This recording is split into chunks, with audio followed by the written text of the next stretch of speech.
parenting is hard. Being a teen is hard. But parenting teens and young adults, let's be honest, y'all, that is a whole other level of hard, of difficulty. And trying to get teens to get the idea themselves, to set goals and to look ahead to their future is really challenging. However, Jon Acuff and his daughters wrote a guide to help our teens identify and pursue their goals with joy and with intrinsic motivation, because that's really the only motivation that's going to last. I got to sit down with Jon and his 18-year-old daughter, McRae, for a fun and insightful interview that I really think is going to give you some hope out there, Mama. So listen in. Do you feel like you've been given a raw deal?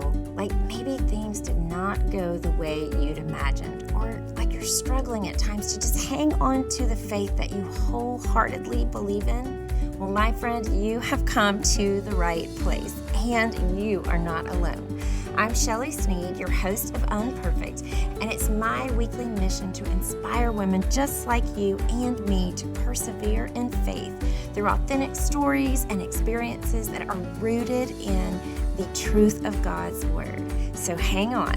Hope and probably some humor are coming up.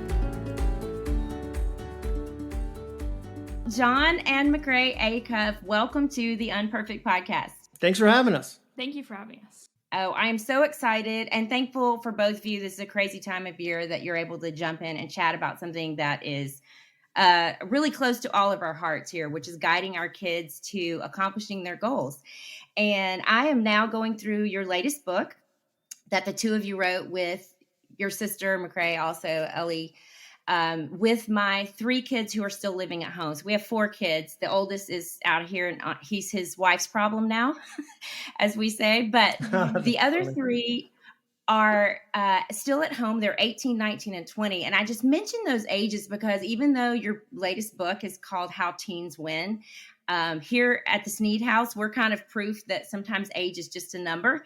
And we have some older kids who are still at home figuring out life.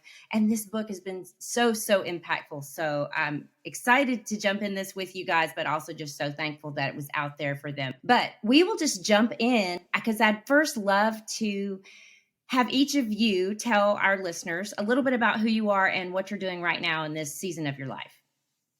Sure. Do you want to go first? Do you want me to go? I'm McRae Acuff. I'm a freshman college student. So the main thing I've been doing right now is college. Yeah, she's a freshman at Stanford University. As you know, she also spends her summers at Crestridge, which is how we first got connected. And she's in a sorority. You're in Chi Omega, which that takes up a lot of her time too at college. And now she's home for winter break. Yep. So me, I'm writing books and going to talk about the books. So that's the biggest thing I do. I say that's what I do all year is I write books and then I go speak to companies and teams about the books. And we've got our first live event happening in Franklin, Tennessee, just outside of Nashville in April. It's jonacuff.com/live. And that's taking up a ton of my time too, having 500 or 600 people come. And I think there will be a lot of families that bring their teenagers. So we're looking forward to that. And McRae, I know you by reputation from camp staff who sing your praises. So we're just thrilled that you have become a part of the camp family. Yeah. So, and I think we have a lot of former Crestridgers at Sanford. Do you run into them very much? Yes, there's a lot of us. Yeah, That's there's awesome. name a couple. Name a couple of them. Like who? Them? Yeah, Anna Hawk is Anna Hawk. Julianne Ross. Campbell, I think, was a Campbell. Yeah, yes. There's a big squad there. And Crestridge and Sanford connection is very strong. That's awesome. Yeah, I like how y'all are taking over the university there. Well, Jon, I mentioned this to you in an email, but the first time I was introduced to you was my husband came home from lunch with you and Jenny, I think, and said, here's a book I think you could really use. It was your book, Finish, which I don't recommend like a newlywed husband doing that. That's not going to go over well.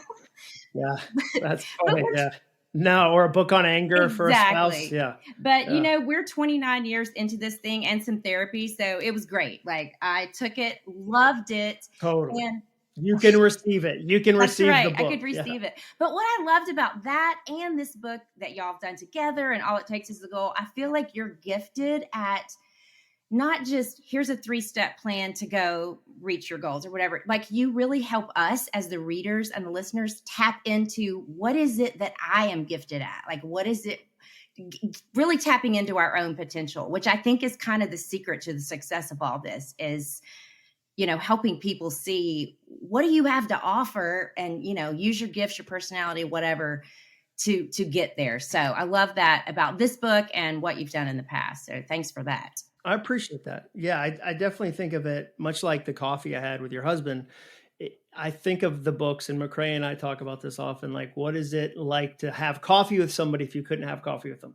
So the books are written in the sense of like, what are you doing? What are you working on? I want you to be the star of the book. They're not an autobiography. They're not a memoir.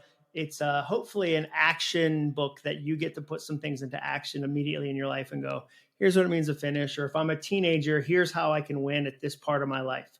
Like it's challenging to be a teenager. Here's some actual steps you can do. So you're not just inspired. There's also a degree of, ooh, I could put this into place tomorrow. And my, high school would be a little bit easier tomorrow if I think about it this way or if I work on it this way.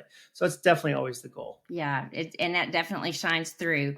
So in this book specifically, I know you've written a lot of books for adults, but the two of you writing, or the three of you writing this book, give us a little backstory. Like, why do you think this particular topic is necessary, especially for teenagers and young people?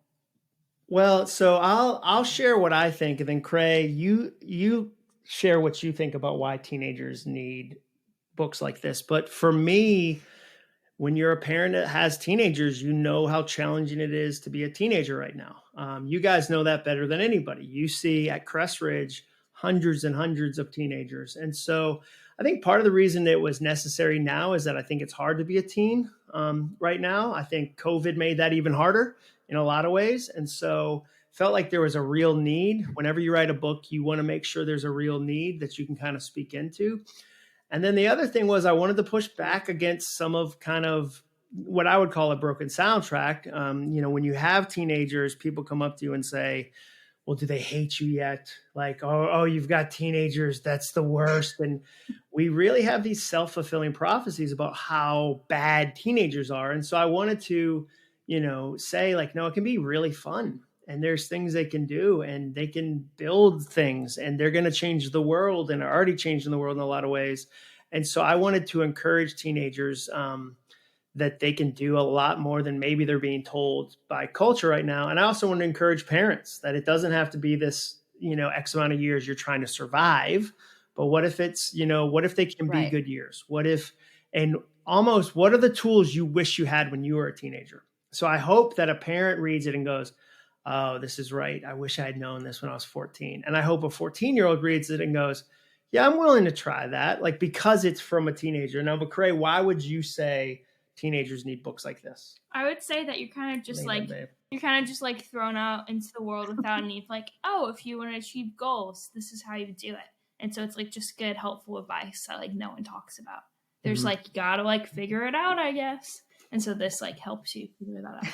Yeah, it almost becomes like a manual for like what can be awkward years. And there's so many possibilities. That's the other thing I think we wanted to do is say, hey, you're not the only teenager who feels this way either. So I think, I only write the introduction. The girls work on the rest of the book.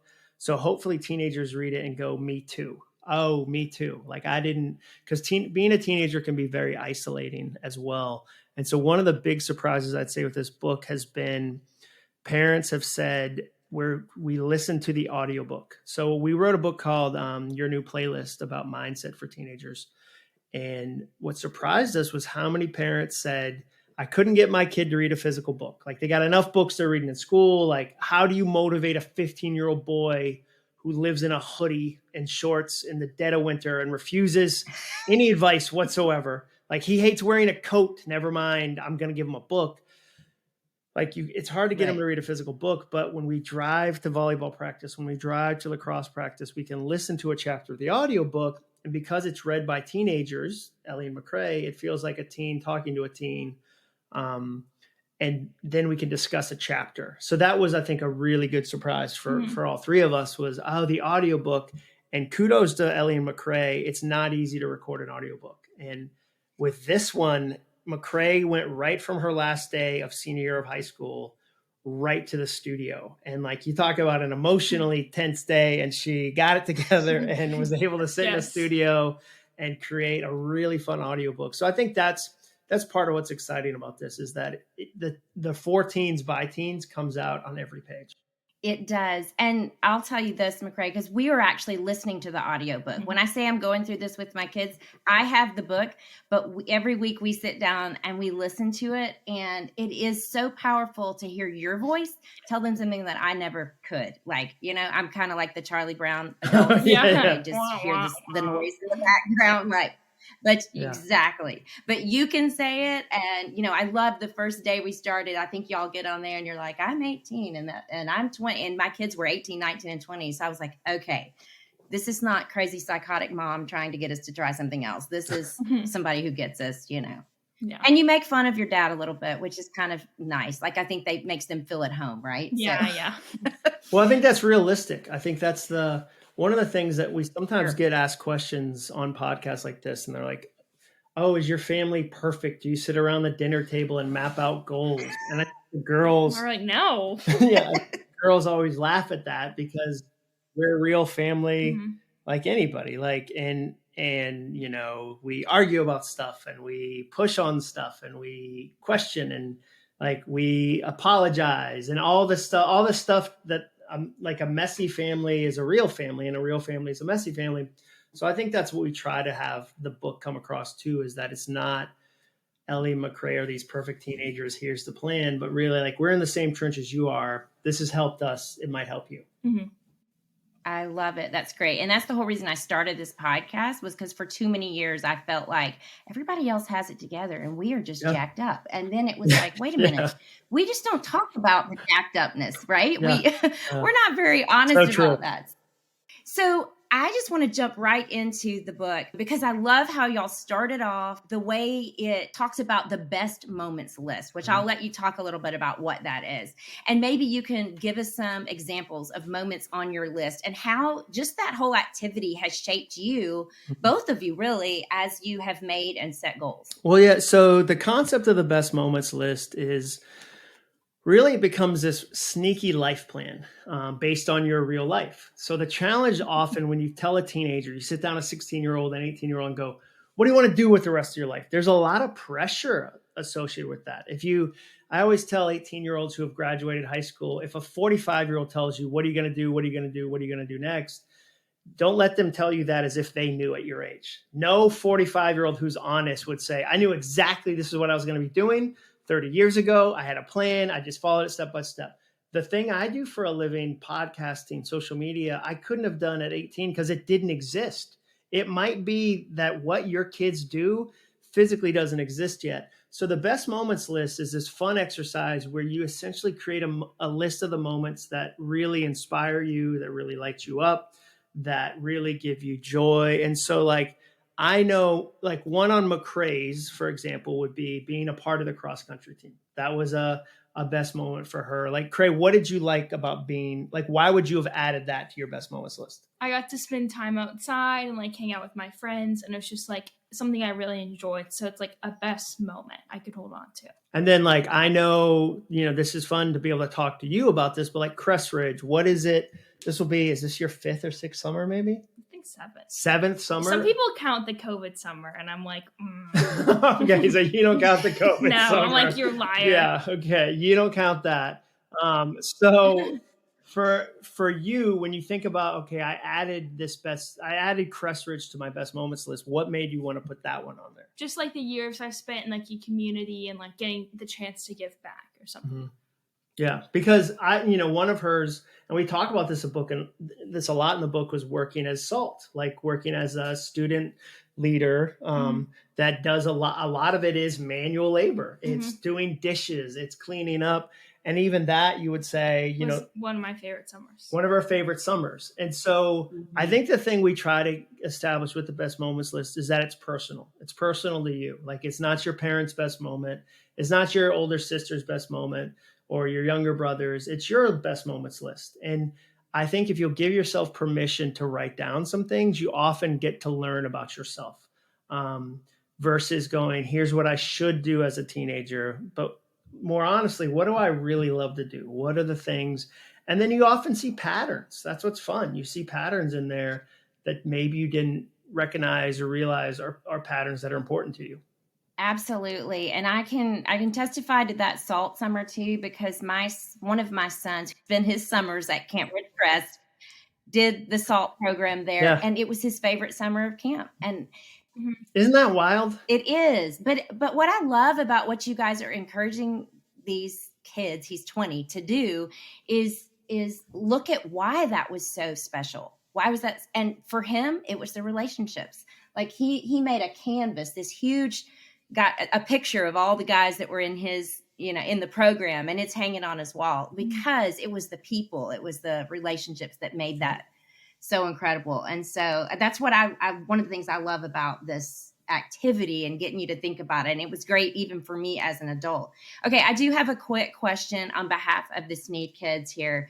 We want to know if there's an Acuff rule of thumb for if a particular best moment falls into multiple categories. Are you just supposed to count them all? What you're asking about, we came up with different categories to make it easy to understand. So relationships is a big category for a lot of students where they'll go, man, I love, like, relationships are a value system to me. There's other students where they would say, stuff, or the story this stuff tells me. Like, I saved up for this Pokemon set that I've always wanted, or my Xbox, or whatever it is. And so we try to make it easy for people to label their moments so that they could really get a sense. And where it helps us with McRae and Ellie is it gave us guidance for their majors. Mm-hmm. So Ellie, McRae's older sister, we were able to say from her best moments list, man, you love knitting. Like, you're a crafter. You love music. You love, putting things together. And all of those three things have math involved. Music is very mathematical. Crafting, knitting is very mathematical. Crochet is very mathematical. So you're kind of introverted. Like, you're an introverted, like, that's kind of, you get refilled being alone. So that helped us steer her away from some majors and into others. And she ended up majoring in accounting, which I think helped line up with things we saw on the best moments list, where McRae, we wouldn't give her that same advice because her best moments list is very different from that. Like, she, cross country is a communal sport. Like, where Ellie loves swimming, which is the loneliest sport on the planet. You're literally underwater. You can't hear a single other person. Your family can't even tell which one you are. You could not be more by yourself unless you were in the core of the earth. And so Ellie, swimming worked. It's an introverted sport. McRae, more extroverted, cross country worked. So that's what's been helpful about the list for us in our own family is it kind of even sets you up for, like, oh yeah, let's make sure if I'm a people person, I don't find an isolated major, or vice versa. Yeah, like, where would you put Crestridge? Because that's one that could... Yeah, all of the above, I guess. Yeah, I mean, I guess for me, the thing we did with this book is we said, like, what's the simplest thing for you? What's the thing that'll keep you going forward? So sometimes perfectionism, especially for teenagers, there's a lot of pressure. Like, as often as people like to go, oh, Gen Z they're lazy, they're on their phones all the time. There's a ton of pressure. Like, these kids are thinking about college, they're thinking about work, they're thinking about scholarships, they're thinking about where they're going to sit at the lunch table. There's a lot of pressure. And so to a question like that, I always go, what's going to give you the least pressure and the most momentum forward? So there's not, we said this at the beginning, I think we said this in this book, there's not a test. There's not an exam, like, especially for this activity, where I would never tell your kids, well, I'm sorry, you lost points on that one. That's really technically 82% of best moment. That's a relationship moment, not a stuff moment. And so I would always say, what's the easiest, fastest one for you? And then move on. And usually, and if you've done a best moments list, you rarely are the categories so close. Absolutely. And that's so funny. You're talking about the the introverted part, because we joke with Art all the time, because I think he's an introvert in an extrovert's job. Yeah. Yeah, he has to be out there shaking hands. He's got to be unloading buses. But if you look at all of his best moments, we didn't have this book when we were teenagers, or we maybe would have found this a lot sooner about ourselves. But looking back, he was a teacher, he was a coach, it was like, what do I love? I love leading people. All those experiences led him to that. So I do love that. And I'll put in a plug for All It Takes Is the Goal again, which is the book I read first before you came out with this. You guys came out with this one. Because it really does. You want to say the adult version, but that sounds dirty. I know, it's really it does. the grown-ups version. Yeah.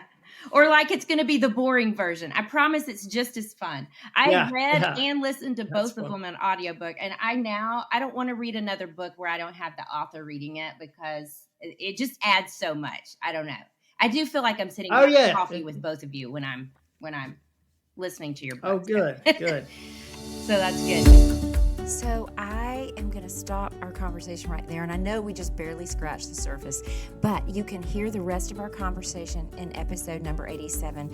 And there you're going to get to hear Jon and McRae unpack the performance zones for us and give us some ideas for helping our kids get out of their comfort zones, as well as some strategies for helping them avoid the burnout chaos zone.